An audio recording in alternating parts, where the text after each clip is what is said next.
qu'on pourra enfin assister au retour de Conor the Notorious McGregor en 2026?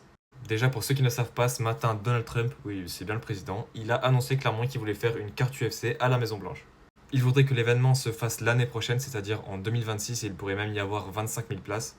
Clairement, ça serait une carte de folie, je pense qu'ils vont faire un événement de fou.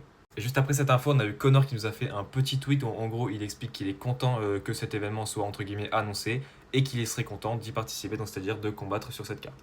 Il en a parlé à Dana White. Dana White a adoré l'idée. Il a dit j'adore ça tout en majuscule avec plein de points d'exclamation. Donc vraiment, il a l'air content de faire ça. Et puis l'histoire se répète. Encore une fois, Conor McGregor a call out Michael Chandler. Et du coup, ça m'avait rappelé une info qu'il y avait eu un moment par rapport à Michael Chandler et McGregor justement. Où McGregor avait annoncé à Conor qu'il voulait se battre contre lui le 24 janvier 2026. Ça correspond parfaitement aux dates à laquelle a dit Donald Trump. Bon, honnêtement, je sais pas du tout si on pourra assister à ce combat. Ça laisse encore 6 mois aux deux pour se préparer. Franchement, pour une fois, le retour de Conor, j'aimerais y croire. Que ce soit par rapport à Dana qui adore l'idée de le faire combattre sur cette carte. Le fait qu'ils font une carte UFC à la Maison Blanche, ce sera donc un événement de folie, ils vont pas faire une carte classique. On sait que Conor vend beaucoup, donc Conor plus Maison Blanche, ça fait forcément un gros billet pour Dana. Donc clairement j'ai espoir que Conor revienne dans la cage.